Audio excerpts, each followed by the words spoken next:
I'm Cass. I'm Rachel, and you're listening to the Appliance Girls. But I think I'm really excited to, get women on the podcast. I mean, we love men too. If you had a superpower, any superpower, not this one. Any superpower, what would it be? If you don't believe in what you're selling or you don't believe in the business, you're not going to be able to sell it. So you're talking about something else. Welcome to the podcast, Emily. Yeah. Thank you. Welcome, Emily. We Great have to be here. Emily from the Appliance Retailer coming on today, and I feel like we're going to get all the goss Yeah. about the appliance world. Yeah, the appliance underworld, is that what we're talking about? No. Yeah, exactly. No, we've been talking over email, Emily and I, for a while now, and I said to her just before, it's good to put a face to a name. We always say that putting a face to a name is so important because then you actually can create a relationship with someone. Yep, So, we wanted to get Emily on, and she's the first one in our industry that we're having on. Yeah. So it's an exciting episode. Yeah. So welcome, Em. Thank you. Yeah. Yeah, great to be here. And this is my first, audio video podcast. So I'm really excited to join you girls. Yeah. Yes, That's I love good. it. And you matched us today. I love it. The black. Yes. I shouldn't have worn the pink today. I felt like I'm out of it, guys. I was going to wear pink pants and we were going to be opposite, I but then know. I opted out. So That's all right. We're always in black. I felt like I should mix it up a little bit.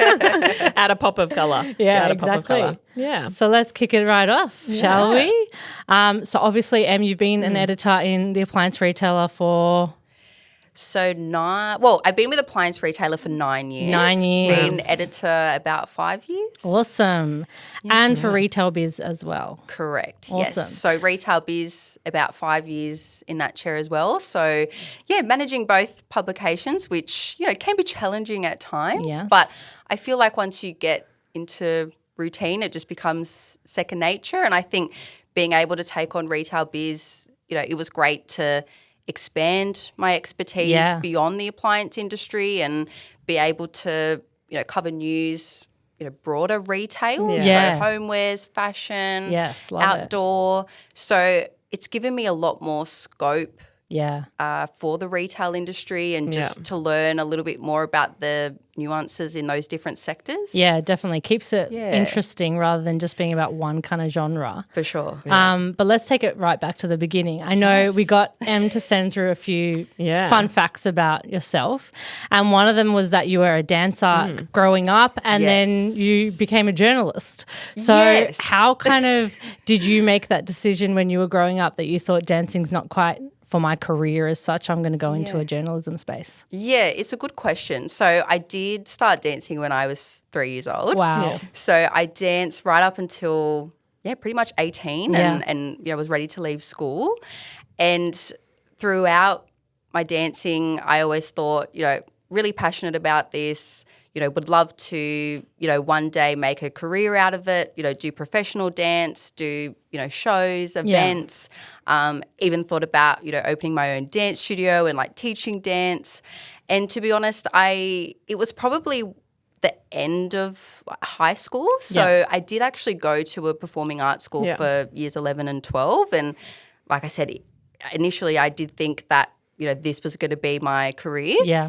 And I think I sort of got to a bit of a point where I thought, as much as I love dance, it's a very, very cutthroat industry. For sure, yeah. And I felt like as much as I was great at what I did, and like I said, I'd done it for so many years, I just didn't feel like I was the right mold for the dance and the performing arts industry. I think you need to be, very hard-nosed, very, I guess, driven, which I was, but I think just not at the level that was required to pursue it in a professional capacity. Yeah, for sure. So when I was weighing up options, I said finishing school, what should I do next? I always did also have a passion for writing and I always loved English studies at school. Yeah. So I thought, well, let's, give this media and, communications thing a go. See where it takes me. So it was actually quite funny because when I decided to enroll into university and, take that path, I was looking for a role, while I was studying. Yep. And it wasn't really necessarily in the media and comms industry, but I thought just to have a more corporate role while I'm studying. And I actually, the opportunity came up at the time, it was a competitor to Appliance Retailer called Connected Media. And it was for, like, again, appliances and consumer electronics. Yeah. And I thought, this isn't really what I thought I would see myself doing, but it was a role that didn't require experience. And I thought, well, look, this gives me a foot in the door. Yeah. And especially at such an early stage, I was like, I think, I just need to take it and see what happens.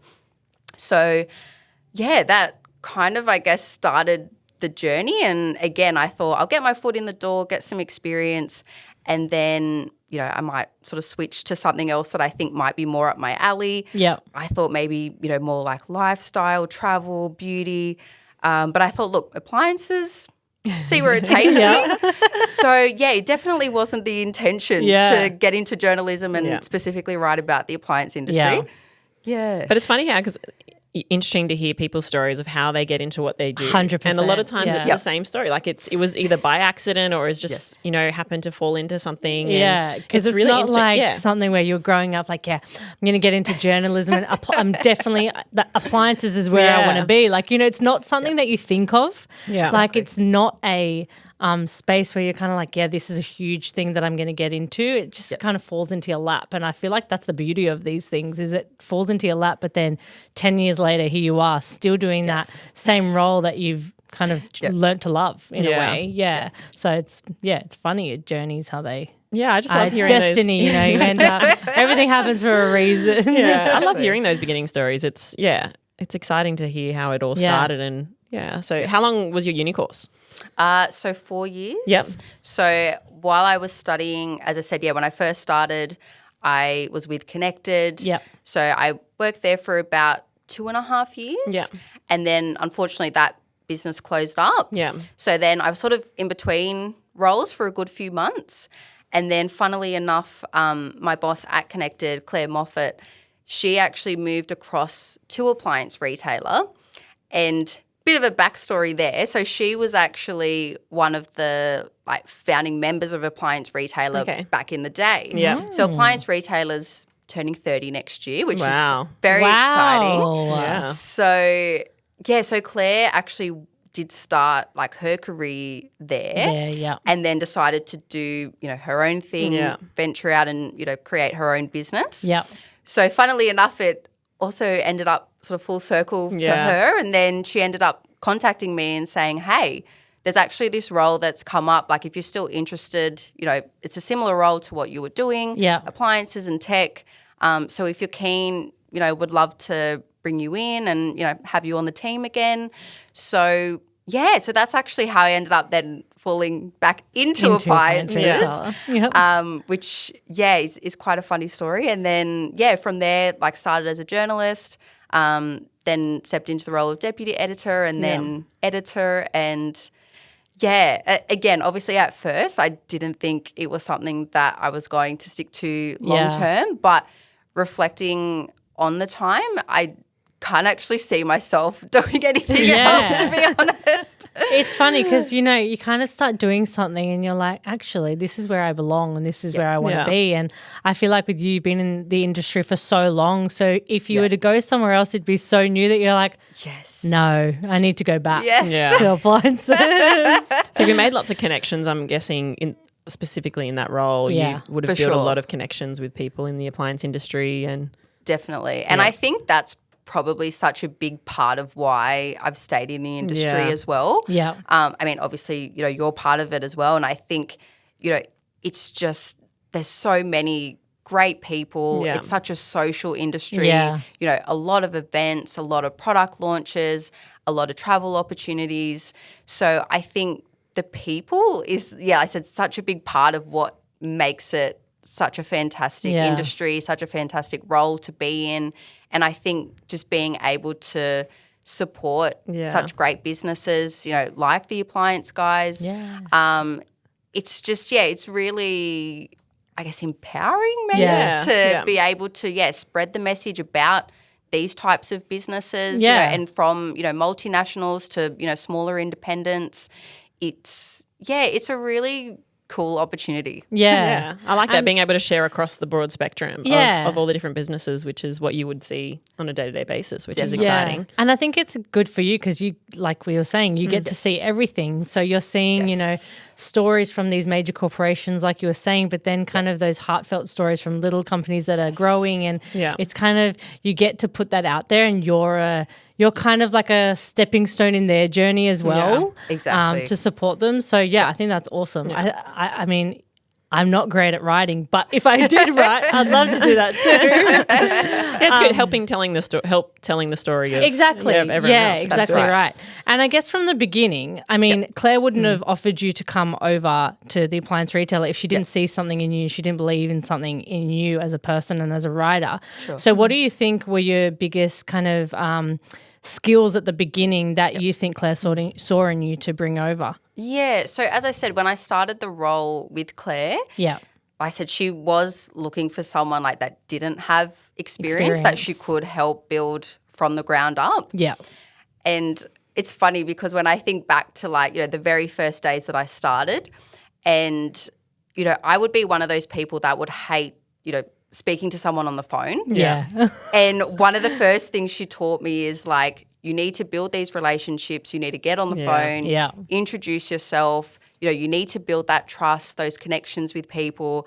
And like I said, honestly, I used to be terrified of the phone. I was like, I just don't want to talk to people on the phone. The phone can be very scary. Yes, exactly. So I think that, to be honest, even was just like a little bit stepping out of my comfort zone and going, I have to put that behind me and I need to do what I need to do. Yeah.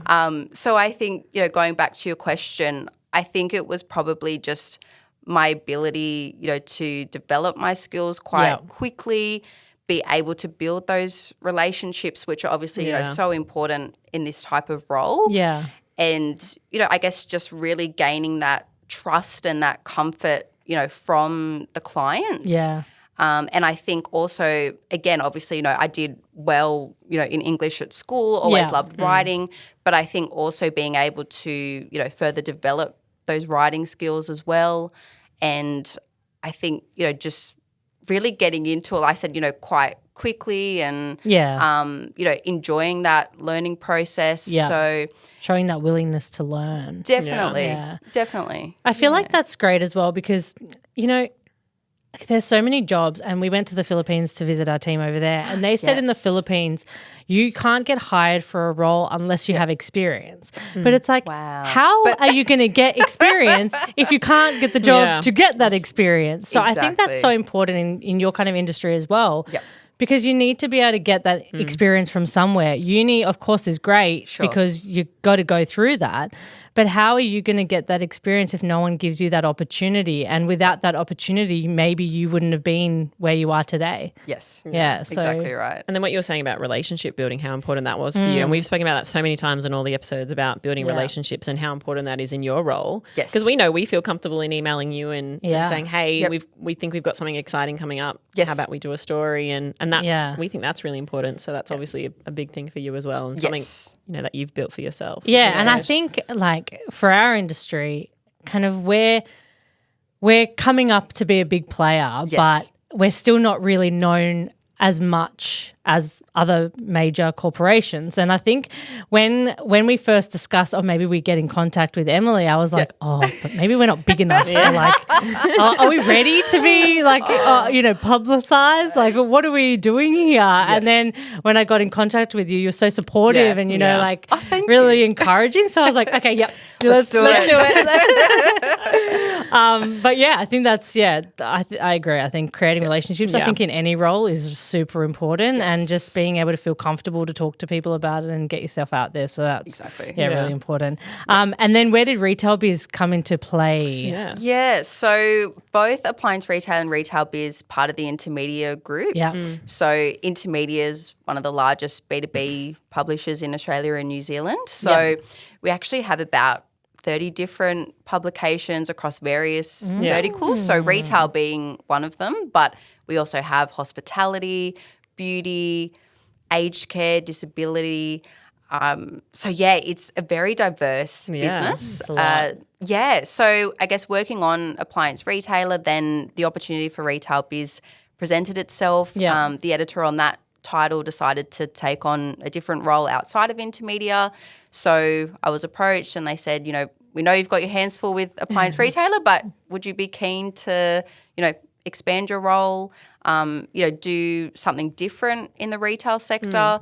So, yeah, I thought, well, why not give it a go? And like I said, expand that, repertoire, insights into the retail sector. And I think as much as it is a broader retail role, I still think there's quite a few synergies and crossover between the two titles. Definitely, yeah. So I think if anything, it's probably like helped my role with Appliance Retailer as well, and they work quite nicely side by side. Yeah. So like I said, while it keeps me very busy, it's a very fun and rewarding role to be able to manage both of those publications. Yeah, well, that was my next kind of thing I thought of. Like, how are you finding juggling both while kind of having that work-life balance that you're still able to, not work crazy hours or anything? Yeah. Because, like you said, it keeps you on your toes, keeps you busy. But how are you finding juggling both?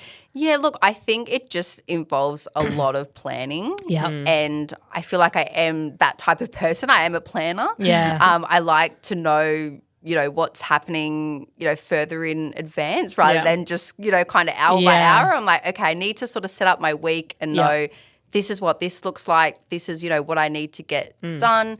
Setting, yourself deadlines of, this is when this should be done. This is when this should be done. Yeah. And I think especially Appliance Retailer having still both the print and the digital as well. Obviously the deadlines are just constant. If it's not one, it's the other. Yeah. But then RetailBiz being online only, then, it's sort of that set of deadlines. So, yeah, I think planning is just like the biggest element to be able to manage, all the different tasks and, Yeah, being organised, I feel like, is super important in a lot of roles. Yes, yeah. And I feel like I need to work on that. Because sometimes, you've got 50 million deadlines and then you're like, what am I prioritising here? I know we were talking about it the other day and you tried the whole Post-it on the desk. Yeah. And it's just like you have all these priorities that you need to hit this deadline for, but then XYZ comes up and you're like, okay, I need to fit this in as well to this deadline, but how can I do this all as one? Yeah. So, I think planning and being organised is super important. Yes. Now, you mentioned before events and things that you've been to. Yes. And I know, you went to Eurocachina? I did. Yeah, how was that? Yes, in Milan. Nah. Funnily enough, again, being with Appliance Retailer for 9 years, it was actually the first time that I had been to Eurocachina. How exciting. So you finally got the call up. Yeah. Yes, exactly. So usually I'm the CES in Las Vegas and IFA in Berlin girl. So I still get my two, international Overseas trips every year, Yep. which is great.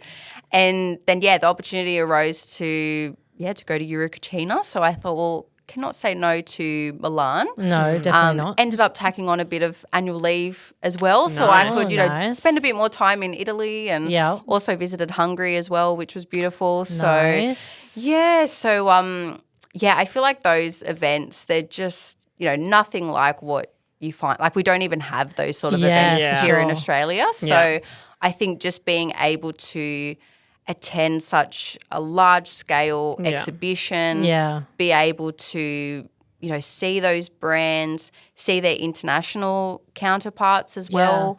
I would say, from Eurocachina or I guess, like I said, any of the sort of international events, one of the key highlights is being able to, network and engage with, the CEOs or the MDs that, oversee the business from a global standpoint because it's always, fantastic to understand what's happening in the Australian market and, get some insights from, the local executives, but to be able to speak to, that really sort of top level and really understand how they think about the business or like what their vision is, it's just something else and it's just something that you couldn't do over like a virtual call or a phone call, like just having that in-person interaction. 100%. Yeah. Yeah. Yeah, I feel like just like you said, over emails, over phone calls, like you're still talking to them, still kind of understanding, but you don't create that same relationship that you do when you meet someone face to face and just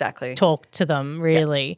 And I get very jealous of everyone's LinkedIn posts with them. I know. But just being able to like see all the appliances like all together and like the touch and the feel. Like, we had that episode and we were talking about how we didn't think appliances were sexy, but then we're like, actually, no, there are appliances out there that are really sexy. That are like I can imagine that would have just been like, amazing. And amazing. Especially Milan as well. Like Italy obviously is just such a design-driven country. Obviously all the, beautiful brands that we know and love, hail from Italy. Yeah. So it's just, I think looking at that show and comparing it to my experiences in both Vegas and Berlin, which are both fantastic in their own right, but I think from a design point of view and just that premium kind of feel, I just don't think that can be replicated anywhere else but in Milan. 100%. The venue, the country would just all play into that whole feel about feeling luxe when you walk straight into there. And, Vegas and Berlin, I'd take them as well. I mean, we take all of them. That's right. But like you said, Milan, like you think of Milan as this amazing like fashion capital and the design and everything. So picking that location is probably a great decision. So do you feel like in your working career that's probably been the highlight trip that you've had, or do you think there's been trips that have trumped that? Yeah, that's a good question. I would say it would definitely be up there as one of my favorite trips. I would say early days, there were a few more like supplier international events as well. So I remember like with Samsung, they did like a bit of a, I guess like a conference sort of thing, like an annual conference.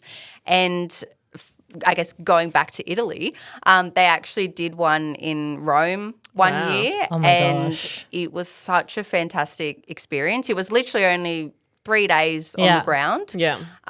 So, probably not a lot more time on the ground than in the air going back and forth. But I would say that would definitely be up there as well. It was a good balance of work and play.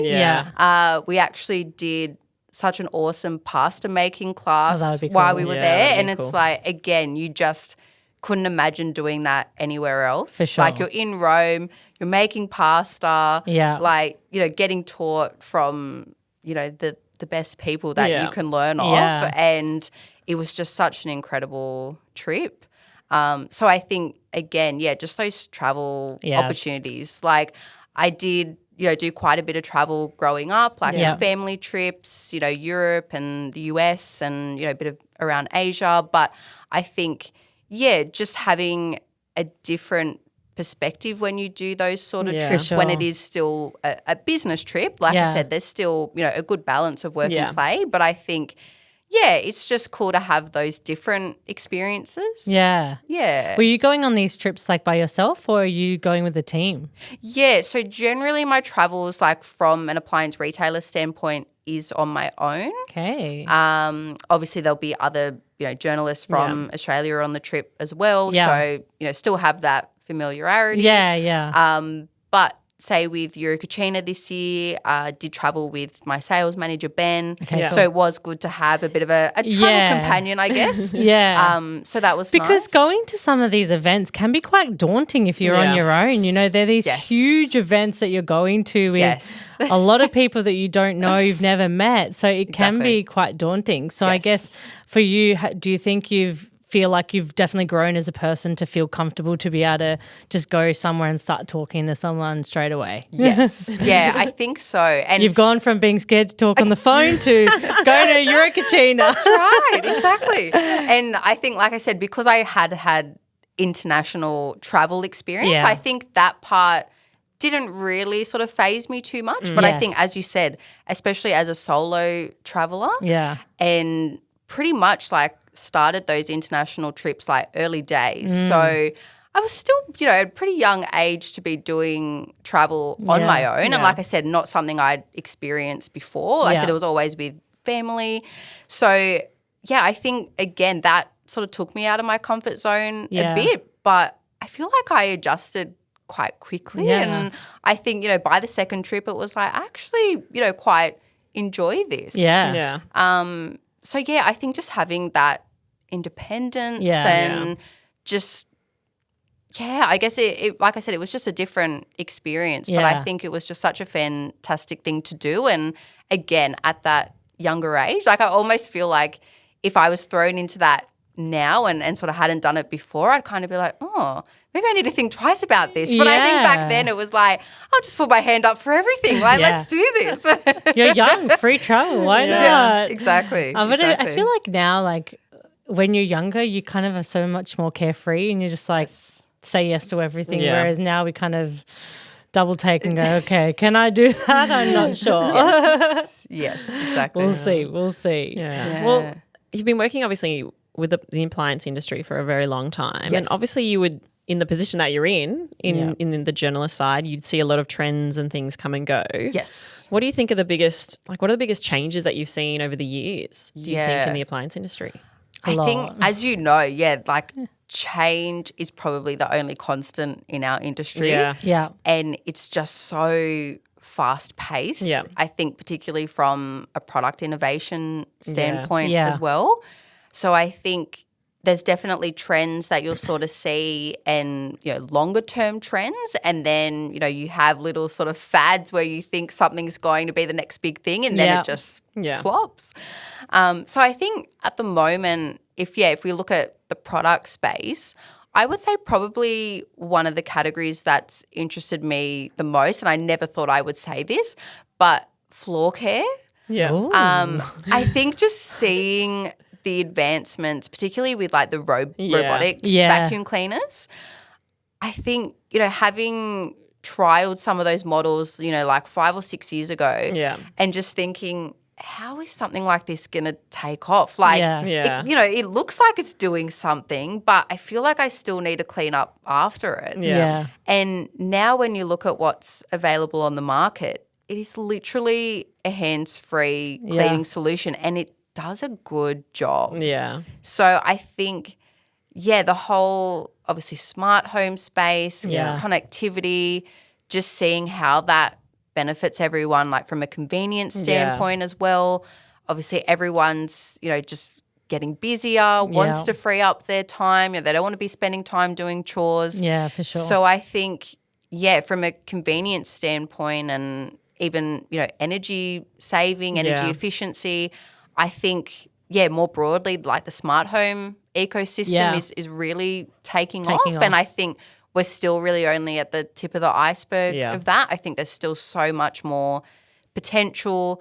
There's so much more, opportunity for collaboration between brands and just making that whole process even more seamless. Yeah, for sure. And I think it's really just down to breaking down those barriers and those pain points. And I think there is still a bit of reluctancy from customers, especially when it comes to, security and privacy.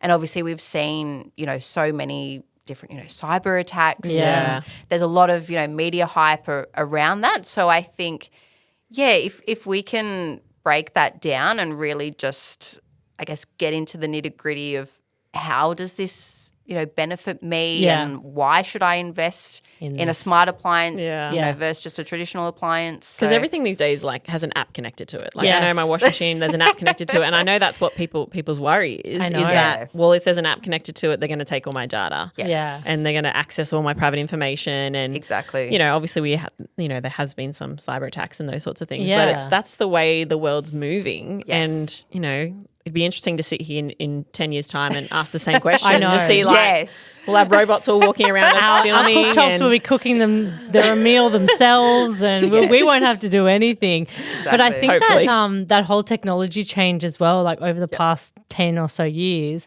it's like just having to explain that to people as well is like super hard because like you said, there's an app connected to everything. Like my parents aren't going to know how to use an app on a washing machine. So it's like, how can we make this so user-friendly for Yes. Yeah. the older generation to be able to use?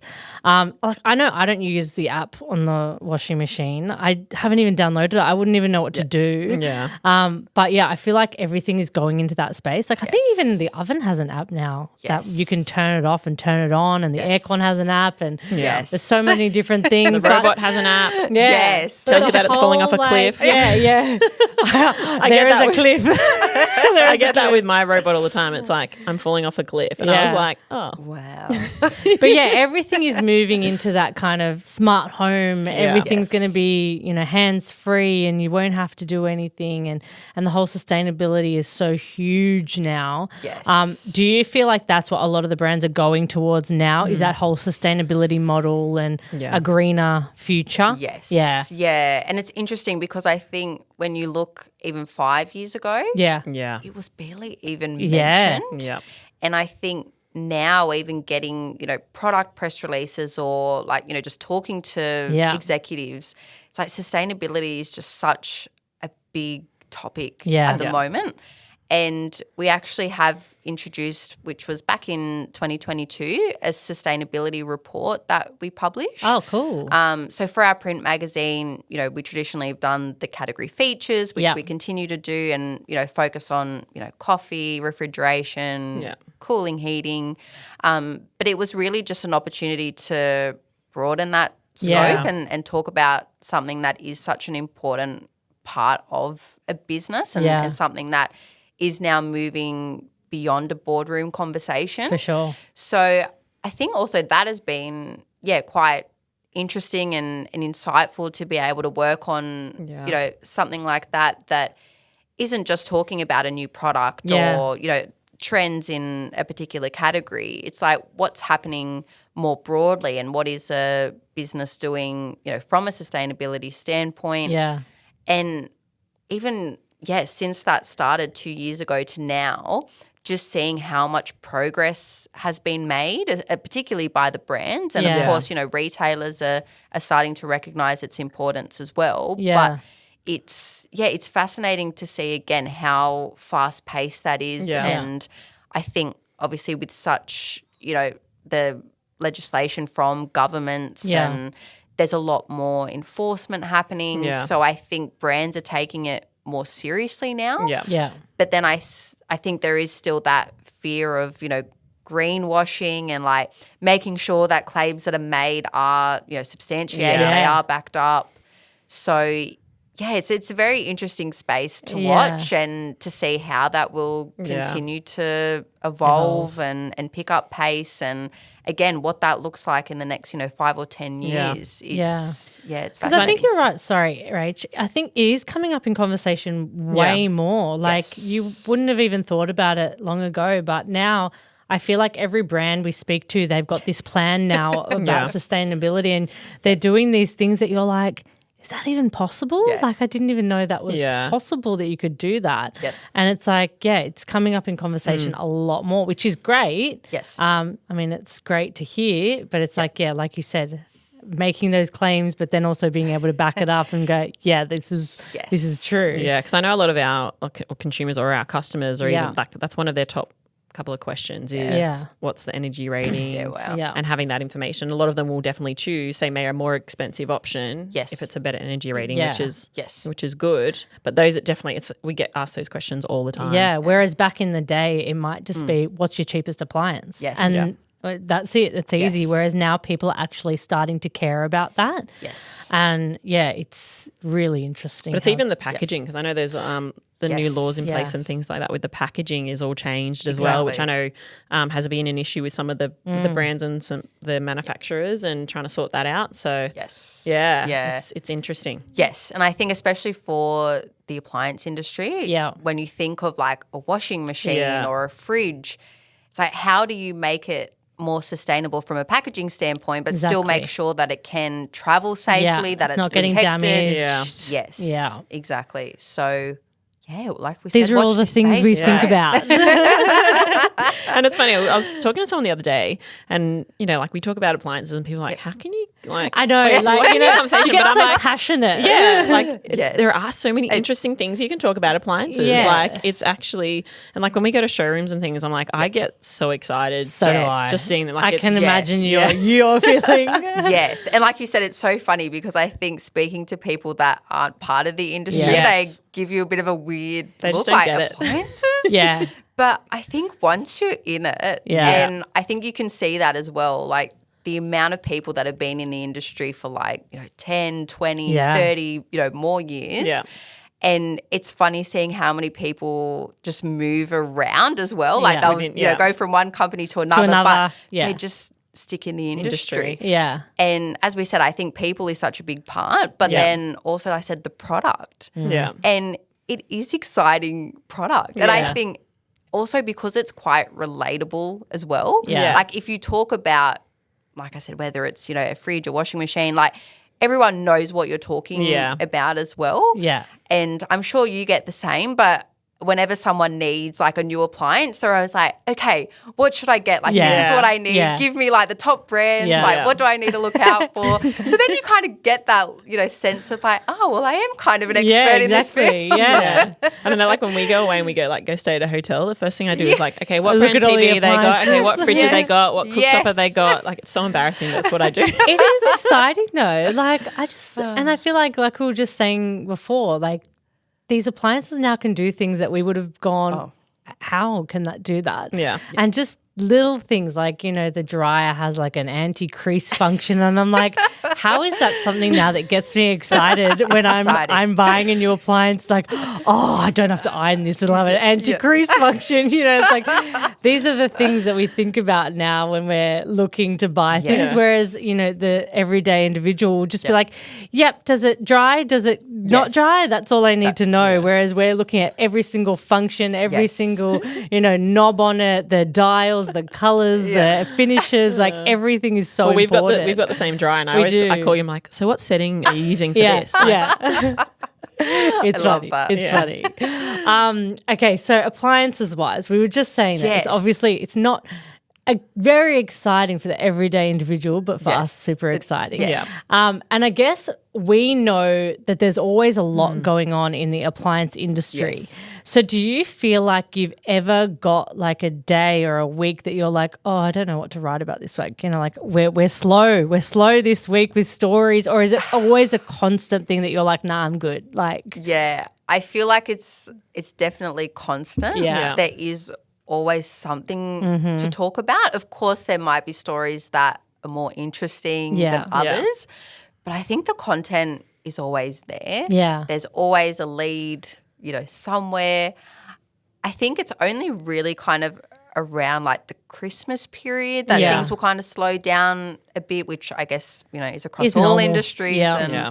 And I think, obviously the retailers are focusing on selling Yeah. and, they've got enough on their plate. yeah, But, yeah, I don't think there'll ever be a day where I think you've got nothing. I don't have anything to write. There's always something. There's always something going Always on. something. Yeah. Yeah, there's always something happening, I feel like, in this industry. And I feel like you've always got something out there. And every week I like get the news and I'm like, guys, did you know this? Did you know this? And it's like, how is there so many stories that are happening? Yes. So yeah, that's interesting to know. Yeah. Do you find, what are like the biggest challenges you find in the industry?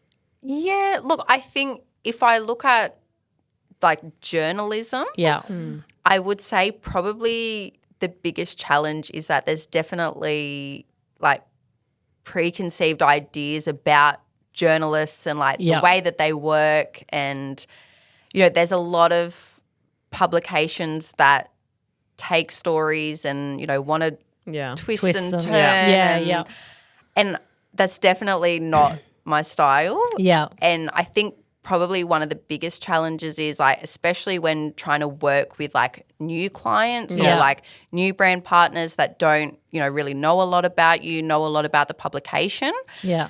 Again, it just comes down to that like relationship building and the trust. For sure. But I think, that's probably one of the hardest things. Yeah.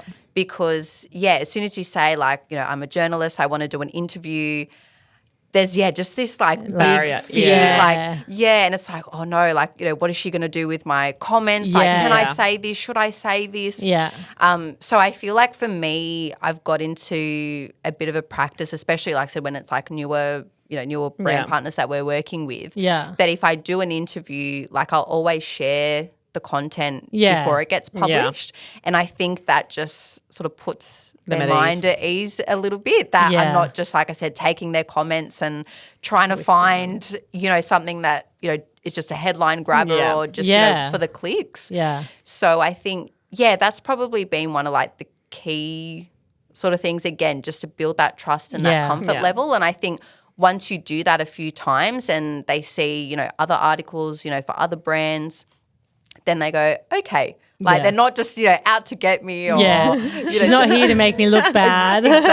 Exactly. And I think that's kind of always been our style at Appliance Retailer as well. It's like we actually want to share like the positive news in the industry. Well, I think that's what we always say about you guys, is we always see like really positive, lighthearted stories on your page. So when there's like a not so much a negative story, but one that's not like a lighthearted story. It's like it's actually a fact. Like it's not like you guys having digs at companies. It's like a fact that this company may have closed down or you know, something like that. Which is what I love about you guys, because you're there to lift people up. We were talking about that the other day actually, weren't we?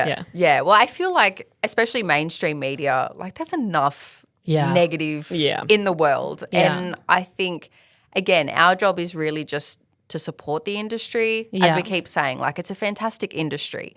We don't want to, you know, put people down or put companies down. We actually want to find the good. And like you said, of course, there's stories that, you know, are more difficult to report on. And I guess it's just, finding that way to report it in a balanced way. And as you said, just presenting the facts. You know, it's not, you know, my opinion about something that's happened. It's just, you know, this is what's happened, and like you said, these are the facts. So, unfortunately, there's some of those stories, like you said, where a business is, you know, closed down or, you know, someone passes away and they're, you know, quite sensitive topics. So I think it's just, finding the best way to present that information. For sure. Do you find that you get much like backlash or negative feedback about any of your stories? Because like we're saying, like most of the stories are quite uplifting and supporting businesses, and you know, there may be, you know, stories that people don't want to be written about or anything like that. Like, do you feel like you get people voicing their opinions on what you shouldn't write about? Look, I think I would say, interestingly enough, and this would definitely be obviously, you know, minority, but I think there actually are a few people that are like, I wish you kind of like wrote a bit more, not necessarily like controversy, but just did kind of have a bit of like a different kind of spin on some things. But as I said, I think that's just like the way that we run things. And it's like, as soon as you start going down that path, it's not a good place to be. So I think, there are, you know, some people that actually, you know, thrive on that, like a controversy drama. or like, exactly. Or like seeing that headline or like, you know, seeing what's happened. And again, it's not for everybody. But I think, generally, as you said, because we're there to present the facts and try and shine a light on, you know, positive news and supporting business.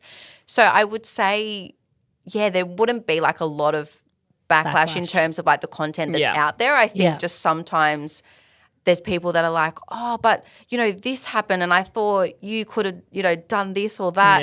And it's like, yes, I can see, you know, in some ways that maybe, you know, we could do something with that. But again, it's just, I feel like there's enough of that in the marketplace. Yeah, for sure. So I think we just got to stay in our lane, do what we do, and, you know, 99% of the time everyone's, you know, happy and enjoys, you know, reading what we report on. So I think, we'll just stick to it. There's enough gossip in the world that we don't need another gossip. Like, another gossip column on appliances. Exactly. But you guys have been around for 30 years, like you said. So obviously you're doing something right. Yeah. Like for those minority that don't like it, well, sorry guys. Yeah. Like we've been doing this for 30 years. We know what we're doing. Like, are you having a big celebration for your 30 years? That's a good question. Surely something. There's going to be a big party. There will definitely be something. Yeah. And I think, you'll just have to watch this space for now. But yes, we will definitely mark the celebration in one way or another. Yes. Yeah. Love it. Yeah. That's exciting. Be good. So appliances we've really talked about. Retail biz we've talked about. Yes. In that whole, I guess, from your uni to now, have you ever thought of in that time going, you know what, I want to try something new or I want to do a different industry altogether, like completely different? Has it ever crossed your mind to leave appliances? Look, I can't lie and say it hasn't crossed my mind, but I think to actually take the leap of faith and do it, I think I love the industry too much. Yeah. Again, I feel like just the people in the industry, like the product. Yeah. There's just it's so dynamic, and I think moving to another industry, and again because Intermedia does cover, like I said, other industries as well, and some of the other people that I've spoken to that work on other titles, and when we compare notes or talk about what events we went to or what people we know or this or that, and I feel like the other industries are so different. Yeah. And I think it would be like a bit of a shock to the system. Yeah. So like I said, definitely crossed my mind, but I think to actually go, I'm going to try something else. Yeah. Yeah, I just don't really think I've had that in me because I just enjoy what I do so much. The appliance industry is actually super fun. Like all the events we've been to, we've had a great time. Yeah. So it's like everyone kind of thinks of appliances as like, it's probably like a boring industry. You just kind of talk about ovens and cooktops and that's it. But it's actually super fun and the events are a great time. So why not? But like you're saying, it's ever changing and so quickly that it's not the same thing every week. Yeah. No. So that is changing for you anyway. So you are covering different things and it's keeping it interesting with both roles. Yes. Which is great. Yes. So where do you see yourself in the next few years? Like your editor, like where do you go from here? Yeah, it's again another good question. And I think, as I said, because Intermedia obviously is such a diverse business as well. So I think there's definitely opportunity, like I said, whether it's, to, tap into a different industry. Otherwise, there's more senior roles in terms of overseeing different publications as well. So, I feel like there's definitely still a lot of opportunity to grow and, to learn a lot more. And again, because things are changing so fast, I feel like you never stop learning. Yeah.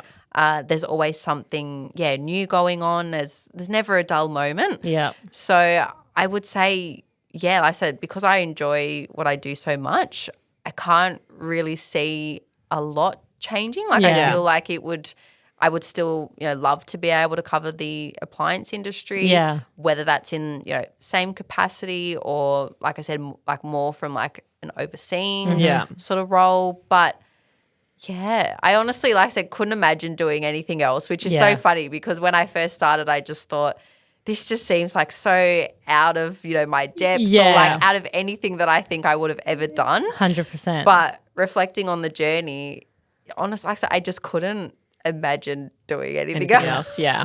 And I think you are such a big name though in the industry. Oh, like everyone knows who you are. Everyone's like, Emily from the Appliance Retailer. I'm like, we got her coming on the podcast. You're like the celebrity in its own right. The big paparazzi of the appliance world. It's actually funny just on that because I recently went to a Bing Lee event. Yes. And the Lee family has got to be like one of my favorite families in the industry. And Lionel was there, Yenda was there. Yeah. And I said to Yenda, Yenda, like we need to get a photo because I've met her on a few occasions and I thought I just didn't really kind of have that maybe courage to go like, let's get a photo. Yeah. So I went, this time, I'm doing it. Yeah. And I said, Yenda, do you mind like, if we just get a photo together? And she's like, I would be honoured. And I was like, you're honoured? I said, you're Yenda Lee. Like, that just blows my mind. Exactly. That's so funny. I love that. But she's like just one of the most humble people. Yeah. Like, Bing Lee is such a like amazing business. Yeah. And they've done, so well over time. And you can just see like they have just such strong family values, and that's something that just hasn't changed. Over the 65 plus years that they've been in business.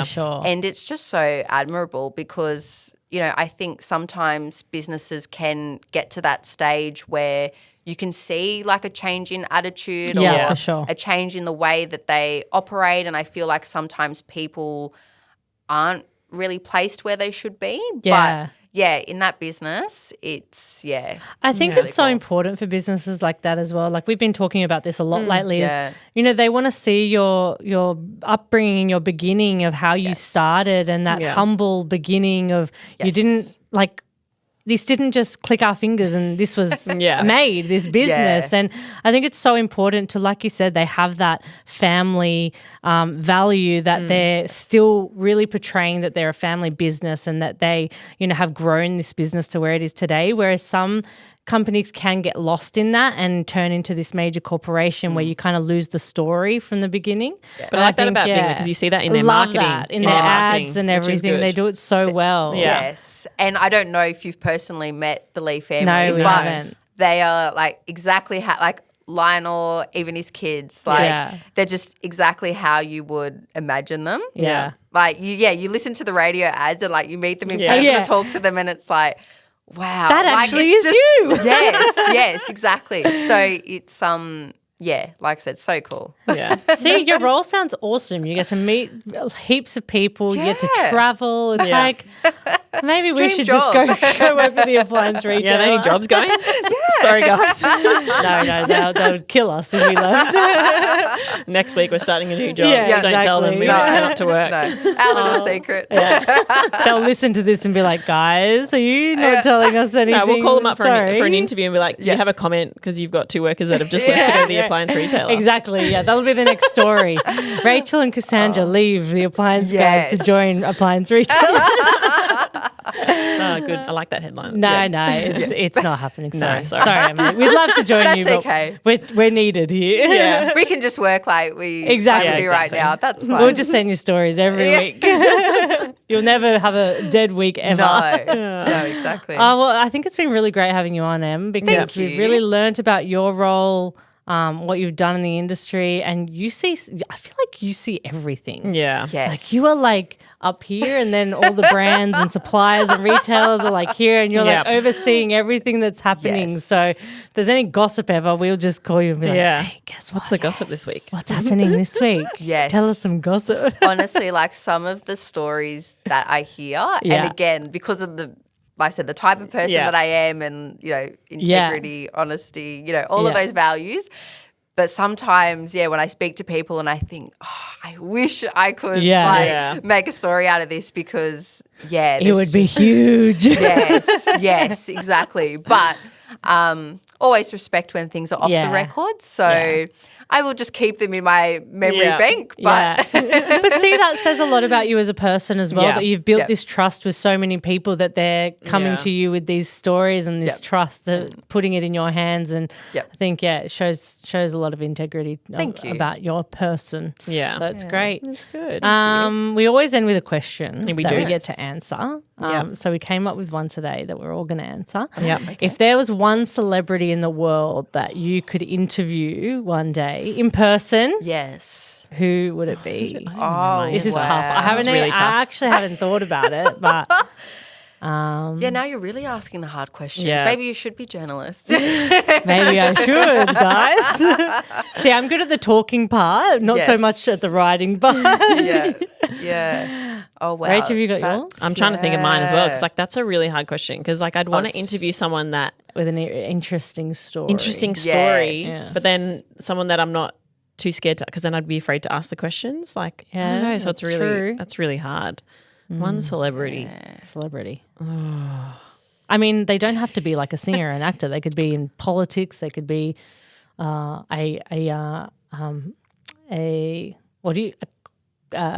a convicted felon, like a prisoner, like a celebrity. You watch too much criminal TikToks. I do. Yeah. I bet you do. You know who I think actually would be super interesting to interview, and I think I'll choose her. Yeah. Is that Anna Delvey, the one that did the? She's on Netflix. What was it called? The one that scammed all the. She scammed all these rich people. Yes, I heard about that. Yeah. And now she's like a celebrity. Like she goes to all the red carpets events now and everything. She's on Dancing with the Stars. See? In America at the moment, I think. Like she faked it till she made it, really. Yeah. She went to prison, she did her time, and now she's out and she's actually famous now. So I'd probably interview her, find out what was real, what was fake. Yeah. I think that'd be really interesting. She's not really a celebrity, but, she's like a B-class celebrity. Oh, gosh. I feel like I have so many people in my head. Yeah.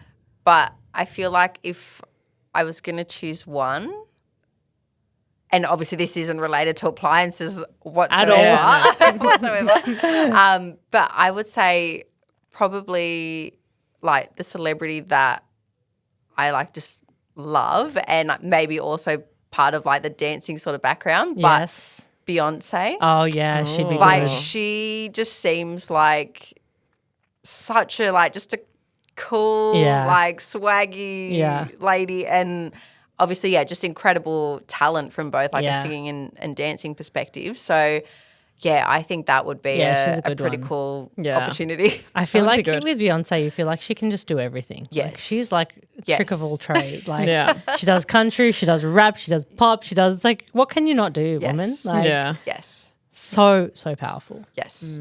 Right? I feel like you're going to say someone like in a sporting background. No, I'm not actually. I'm going to go rogue, and this is going to be the really oddest answer. But the only reason I would want to interview this person is because I actually want to know if this is actually them in real life. So say someone like Donald Trump, right? How did I know you were going to say that? The only reason would be because I want to know if he's like that. Yeah. And because, he's a showman and it's all about show. Yeah. Yes.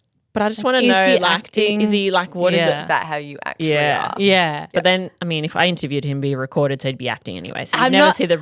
I just don't know if you could take him seriously in an interview. Like he comes up with some things that you're just like, did you think of that? Or are you just thinking of random stuff in your head and you just say it? Like I just don't understand sometimes. But we've had 3 really different answers there. I know. Sorry. Imagine having all 3 of them in the one room and interviewing them. That would be interesting. Yes, it would be.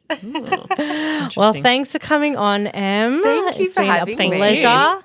And we'll I'm sure we'll be in touch in the future. Yes. And we'll be inviting you to all our events now. Yeah, we will. Thank you. And I thought also while we wrap up, I also wanted to say just, how much I love what you girls are doing as well. And I think, as you know, the appliance industry is known to be, a bit of a boys' club. Yeah. So I think, having things like this podcast and just, having platforms, I guess, where, more women can, talk about their story and their experiences in the industry, because I think, it's something that you sort of talk about amongst yourselves, but to actually, sort of put it out there. Yeah. So, really, really love what you're doing. And Well, that was our biggest thing as well. Like you said, like the appliance industry, you think of that straight away as a man's club. Like it's a man's industry. Yes. And it's like we've met so many incredible women among the way that we're like, hey, why is this so like male focused? We should just get the women on and, you know, champion their stories and hear about them, and we love that. And like you said, you grew up being a dancer, you were thinking about your career as a dancer, but then fell into appliances, and here you are today. Like we never thought our lives would be in this industry, but it's it's destiny, and we want to showcase everyone and bring the women of the industry together as well. So that's what we're passionate about. So I'm very excited for what's to come in the future. Very excited. We'll work together on some. Watch this space. All right. Thanks, Emily. Thanks. Cool. Thank Bye. you. Bye.